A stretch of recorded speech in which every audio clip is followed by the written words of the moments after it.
from Waterford, it's the Comedy and Magic Podcast, starring Johnny Marshall.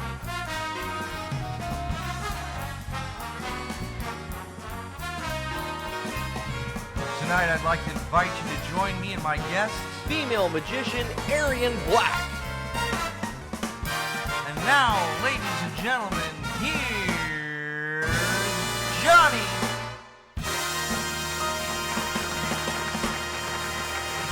Hello, everybody, and welcome to the Comedy and Magic Podcast. I'm Johnny Marshall.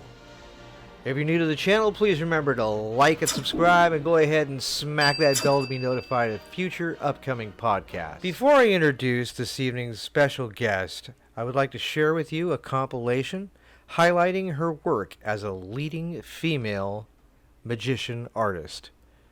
Here we go.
Ladies and gentlemen, please welcome to the podcast the beautiful and delightful Miss Ariann Black. Ariann, welcome to the podcast. Hello. Nice to see you. Nice to see you. So you're from Canada, huh? Yes, I'm Or originally. Yeah, I never said A. It's a colloquialism that came out of Toronto area, and then just there was a sitcom, or not a sitcom, SCTV, which was like Canada's version of Saturday Night I Live. remember that. Yeah, and so there was a skit in it by the Mackenzie brothers, and they did A all the time, and it just became this thing that a lot of the kids said that is now said all over Canada, but it's something I never said, had never heard as a kid growing up. So Yeah. kind of one of those stereotypes over exaggerated. Yep. Take Yep. off, eh? But you know what's funny? It's funny that it came from a comedy skit, Yeah. which kind of says a Well, lot about Canadians. they must have great sense of humors. We do. We live in snow most of our lives. So I heard you say in an interview that magic is a male-dominated profession, and that you would sometimes show up 20 minutes prior to a performance, only to discover that your props had been accidentally knocked over, or worst case scenario, completely destroyed. So being that Walmart and Target doesn't have a magic section, what did you do in those particular circumstances? No, you know what? I've had props destroyed like before going on stage. And as a professional magician, I'm smart enough to have backups. I'm smart enough to have outs. So if I go to do a trick and I haven't noticed that somebody's, fiddled with it, and it's not working, I know to just keep moving on and act like nothing's happened. Why? Because the audience doesn't know. The audience doesn't know what you're supposed to be doing or what's coming next. So True. unless you as a performer tell them. And so because of that, when I go out on stage, there's that level of not confidence, but just know-how of I know no matter what, I can get through this. Now, when I was younger, it took me a while to learn all those things. And to get that sense of zen on stage. But yeah, I mean, and this person didn't mean to ruin the act, but um, I had gotten a call at midnight, and it was the company manager for Splash, the big show in Vegas. And he said, "Hey, we have an act that we need to replace tomorrow. Can you be here? We need you here at 5 o'clock. You have between 5 and 6 to rehearse, set everything up, rehearse, set light, sound, everything. It's a union room. And then you have to be done by 6 o'clock, because at 6 o'clock we open the doors to let the audience in. 7 o'clock the show starts and you go on." And so, I'm a professional. So I said, yes, of course I can. So I show up, do the rehearsal, everything's going great. I walk off stage from the rehearsal, and I said to the company manager, "I don't even know what spot I'm doing in the show." And he goes, "Oh, we'll tell you." And I said, "No, I'm doing Birds, so I need at least 5 minute notice." And he looks at his chart and he goes, "Okay, these are the two songs that are before you. They're like, 5 minute sections each." And I said, "Okay." So I'm waiting in the room, and uh, uh, I hear the first song, so I start getting ready, hear the second song, load up, go downstairs, hear my music. So I walk out on stage, and behind the curtain, as the lights are coming up, I hear a voice go, "I had an accident putting your table out on stage. Hope it's okay. I tried to put things back." So what had happened was the stagehand had tripped going out on stage with my table, And and then. everything had fallen out of it. Everything. And so now I was hired to replace an act, and this act was only doing 3.5 minutes, And but you still have to then. fill 3.5 minutes. Right. So I looked at the table and I looked at the audience, and I'm sure that the audience saw my look of, "Oh, How dare you!" but um, you quickly in your head, you just quickly assess what's there, what's accessible, what you can do, and what you have on you. What's loaded on you. And I'm like, okay, 3.5 minutes. If I slow everything down and make every move like really, you know, Exaggerated. yeah, but important, and Right. and everything. And if I take my card manipulation and I, you know, extend it a little bit and slow that down, I'll be able to fill this time. And I did. I filled the time with not having all of the equipment there to do. And so I walked off stage and I'm like, okay, so I'm only going to be in the show for a week because I'm, you know, I screwed up the first night. And the owner of the show was in the audience, and he sent back his little henchman. And the henchman came up to me as I was walking, to go upstairs to the dressing room. And he goes, "Oh, wait. I want to talk to you for a second." I said, "Okay." I'm a little upset. And he goes, we have a couple questions for you. I said, "Okay." And he goes, "Can you do more time?" I'm like, "My normal act is 8 minutes." And he goes, No, we just need you to do 5 minutes, not the 3.5. We want you to do five." I said, "Yeah, of course I can do five." And he goes, "Okay.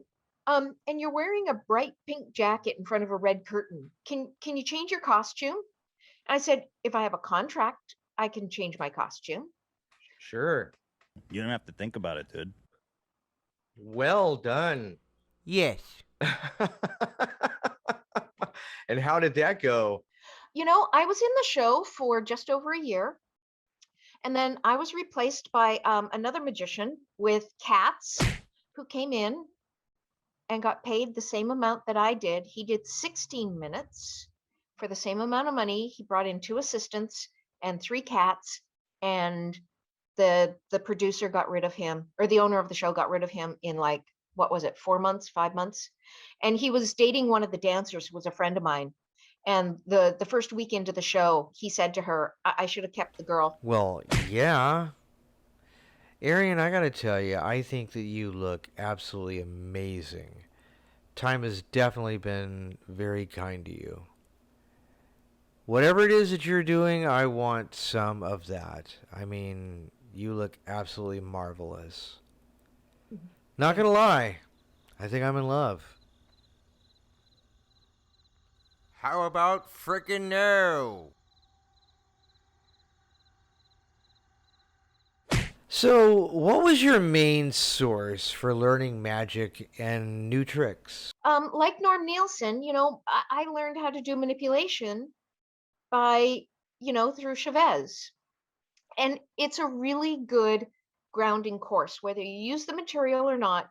It's a really good grounding course that teaches you the basic in manipulation magic, and you can use a lot of the thought process and the ideals of that class in other types of magic. And so I suggest Chavez all the time. Dale Sawak he's an amazing teacher. He's a teacher by profession.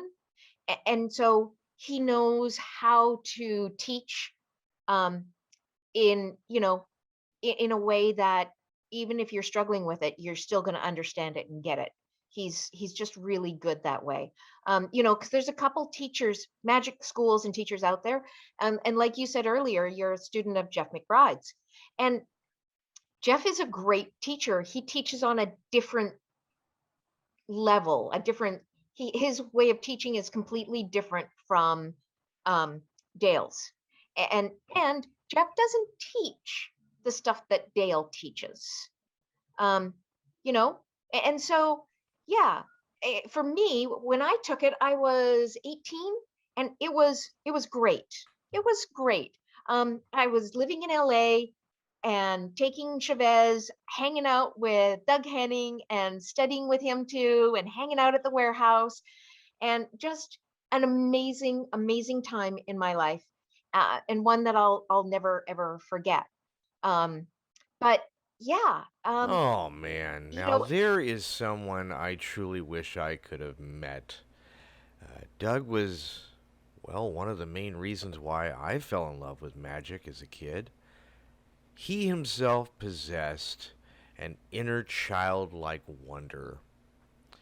And what I mean by that is, he didn't just perform tricks, he performed magic.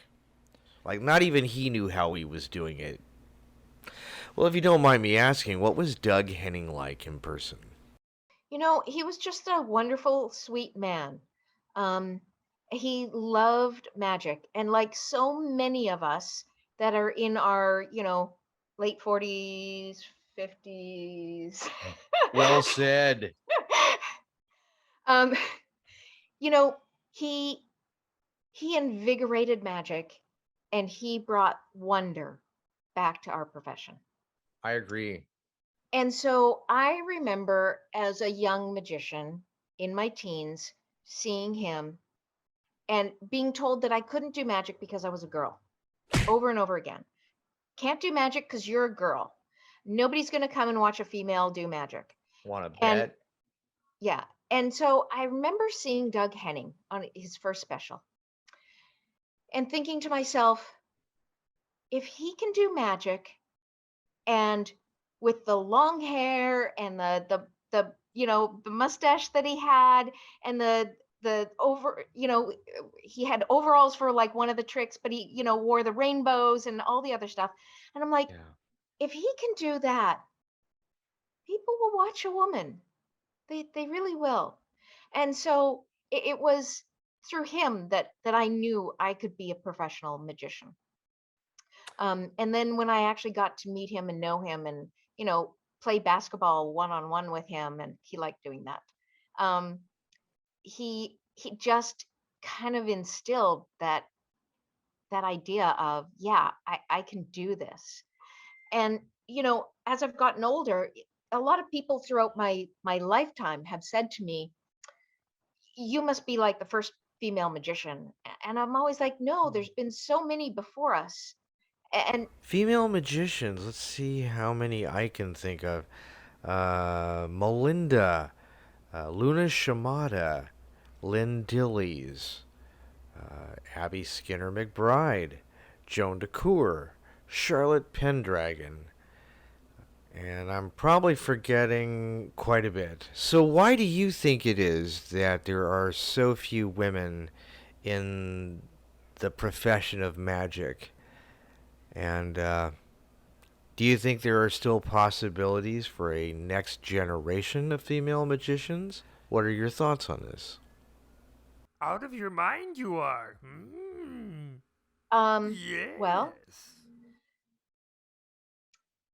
my thoughts are very opinionated. Understandably. Yeah. How So dare you? female magicians have been around forever. We have been around since the 1600s, even back further. And so I don't know if this will show up. This is actually coming to me. I haven't received it yet. But this is, where is it? Oh, you guys are so ridiculous. Do you see that? I do actually. Wow. All right. So that is an image of a woman sitting at the table doing cups and balls. This image was created in 1729. 1729. So Okay. when you mention Luna and Melinda, you're not going back far enough. No, not at all. Wow. Wow. This image is Okita. So before there was Okido, there was a female magician named Okita. More people know her daughter, Ionia. But Okita was an English woman who dressed up in a Japanese outfit and did magic. And you can see that she's doing the butterfly trick in this drawing. And it's interesting because this drawing is done by a famous artist who I was doing when I find these things, I do research on not just the person in the painting, but the artist and stuff. And the artist loved drawing performers and loved painting them. And if you actually look up this artist and you compare some of the images to Ionia posters, you'll go, wow, this family was inspired by this artist's artwork to create her posters, because some of the poster images are exact images that he had done like 20 years prior of other people. That is Yeah. fascinating. And so, I collect all this stuff, and I'm working on a book about female magicians, and I have over 250 names of women dating back through history. And some of these women have the most amazing, beautiful stories that have been completely forgotten. And I find that female magicians come in waves. There are little waves that keep coming. And it's never going to change. I will just be one of those waves 100 years from now.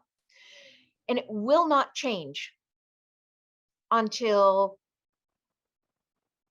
male magicians help make it change. And Well, you want you to got my talk about, support. but you want to talk about transgender? I have several in my list. I have several. So it's not a new phenomenon that just happened today. No. And what's funny is one of the women that I have who's transgender is, when you look her up online, you see that she's invented tricks and all sorts of other things that are still done today. And her partner wrote magic books. There are links that connect her to her partner in online. But when you look up her partner and his magic books, there's not a single link connecting him to her. Very And it's strange. little things like that that need to change.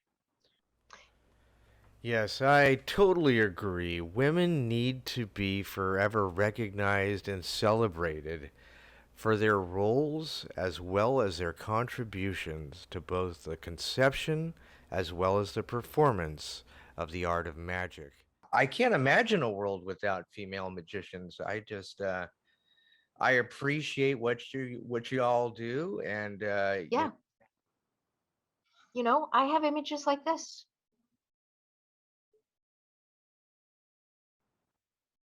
Now, this was an actress from the 1900s. It's Miss Gabriel Ray.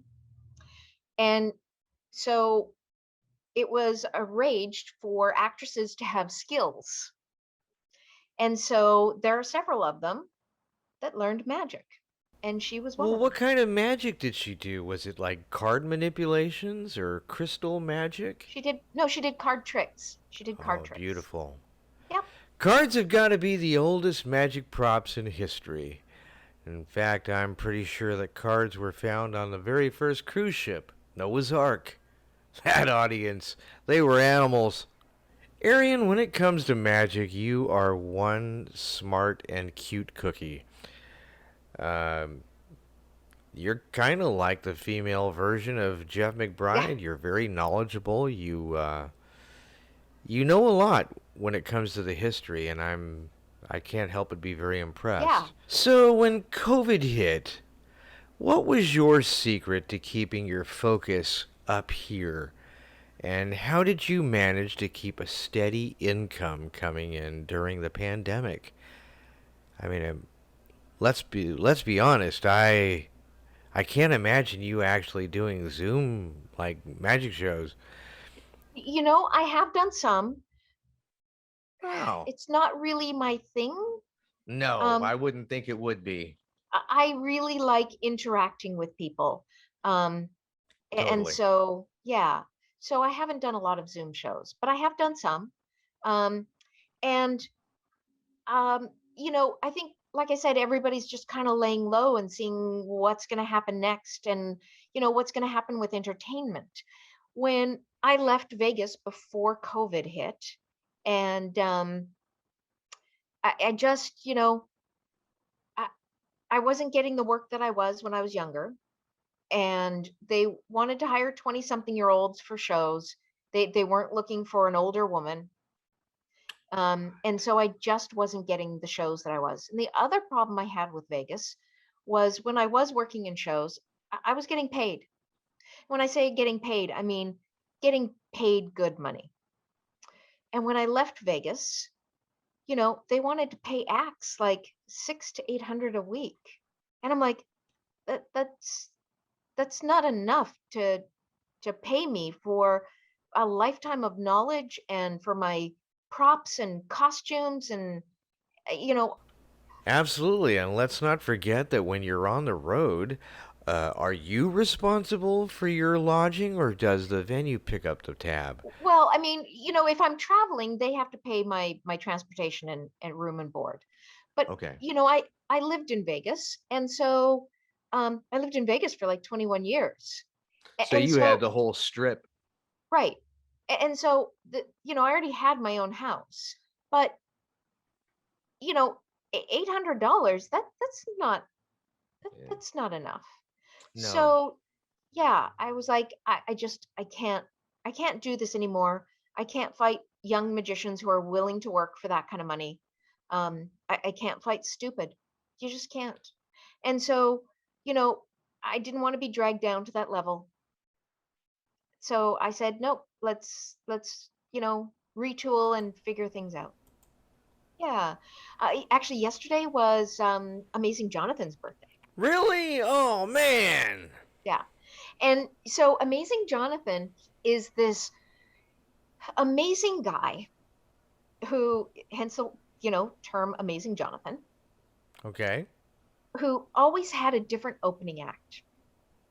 And so every week he had a different opening act open for him. And I had opened for him a couple times. I opened for him at Flamingo. I opened for him at Sahara a couple times, the Riviera. And things just started to change in his life. And I was opening for him, and he just decided he didn't want a different person every week. And I became his opening act for like, what, almost 2 years? Wow. Yeah. And it's amazing to work with Amazing Johnathan, but it's, even as a seasoned professional, it's really great to have a job where you're working with that kind of mind that is always creating new material, is always on and funny, and But yet doing a different act. He's more of a comedy magician. You're more of the serious. So it's kind of the yin and the yang of that, which is a nice. he loved having serious magicians open for him, because he would make fun of them, and I knew that. And because the fun is always in good jest. He's not malicious about it. I mean, there are some people who are malicious, but he was never ever malicious towards me. And so, yeah, I just have the greatest memories of, just the shenanigans that went on in that show, and how to really, really have fun in a show. And so, yeah, it was one of the best contracts. Now, did it pay a lot? Sometimes. So there it is in a nutshell. You brought up Amazing Johnathan, and now I've got my little piddly little Amazing Johnathan story. But interesting the way it ties in. While attending Jeff McBride's masterclass in 2006, me and my friend, we had a free evening and we thought we would catch a show. So the idea was either Penn and Teller or there was Amazing Johnathan. And I had seen Amazing Johnathan on TV so many times, I thought to myself, well, you can't go wrong with that. So we agreed and we went and saw his show. And it wasn't until after the show that I discovered that his sidekick, Psychic Tanya, was in fact Penny Wiggins. And Penny Wiggins and I had met like 30 years ago when she was doing one of my comedy and magic shows. Well, she actually did a couple of them, but that was back in 91. 30 years ago, she had jet black hair and was doing Judy Garland impressions and just totally adorable. And but he left a really kind of a strange impression with me because it was like, yeah, just, here's my autograph, get out of here. I mean, is that just his act or his persona, or Um, you mean at the end of the show when he's signing autographs? And yeah. how long was the line?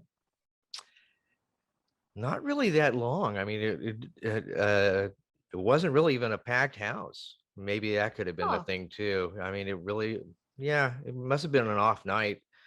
maybe. It was in the middle of the week. Yeah. Um, like all of us, we have bad days and bad shows. Absolutely. I totally agree. Yeah. And Penny is still amazing and adorable. Yes. Um, Love her work. Love her work. yes. And she still does Judy Garland just as a blonde. Um, her Judy impression is so amazing. Spot on. Spot on. And she could sing just like her too, have that little curl in her voice. Yep. Take you back beyond the rainbow. And Penny is one of my favorite people. In fact, I met Penny because I'd gone to see the show when they were at the Golden Nugget because I wanted to open for them. And um, I'd gone backstage and was talking with them, and I was riding the elevator to get my car or something, and Penny, came running, grabbed the elevator, saw me, and goes, "We are going to be best friends." Oh, And I've been friends with Penny ever since.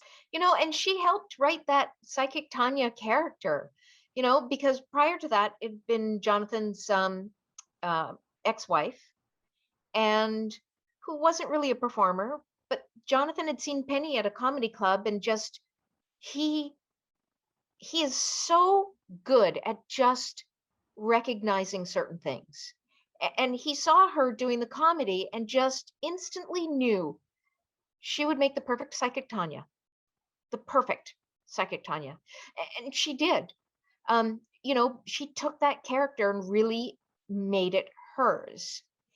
And I've always said that Penny should be on a sitcom somewhere because she's the perfect character. Yeah, and she might not be the lead, but she is the sidekick to a T. Whether it's with Amazing Johnathan or some sitcom, Penny is the perfect sidekick. totally agree with you. So, if you have any advice that you would like to give anybody, a young lady or a young man just getting into the thoughts of magic, what would you recommend? Um, oh, I tell different people different things all the time. So, because one person getting into magic to boost their self-esteem, you don't need to learn the complicated moves and all the hardcore stuff to boost that self-esteem and be able to do like jaw-dropping magic for lay Yeah. people. There was a study done, and only 10% of the world's population has seen a magic trick up close. And so, for lay people, I'm always like, yeah, if you can do one trick and really knock it out of the park and do it for somebody, then you're changing that percentage even by a little bit. And so, would you rather have amateurs that are doing a whole bunch of tricks poorly, or doing a couple tricks and, like I said, knocking it out of the park? So for me, I'd much rather have that amateur just have a couple tricks in their back pocket or bag that they just nail it with, that they feel comfortable with, that they you know can tell a story with. Then there's different types of magic. So some people are really good at telling a story, and I'm like, let's build a story around this trick that you love to do. And other people just they love the nuance of the trick, and it's like, okay, well, let's build on that nuance and make it part of who you are when you're doing that trick, so that you come across. Because um I learned this a long time ago from a friend of mine. You want the audience to walk away remembering you, not the trick. And that's the most important thing. I And think you're very right about that. I mean, that was Sean Farquhar. okay, He yes. was very right about that. Arian, thank you so much. You were definitely a delight. I appreciate you taking a chance on being on my podcast. You must have been thinking to yourself, "Oh my God, who is this guy, and why is he asking me to be on his podcast?" Uh, I hope I wasn't too strange for you. My tutu didn't No, throw this you was off. fun. It was fun. I love it when I get to control the conversation. And who wouldn't, doggone it? And I And I got to appreciate that drink you did. tea and talk magic. What more could you ask for? Thank you so much. You are a treasure to the occupation, and I look forward to meeting you in the future. Arian, thank you. You're welcome.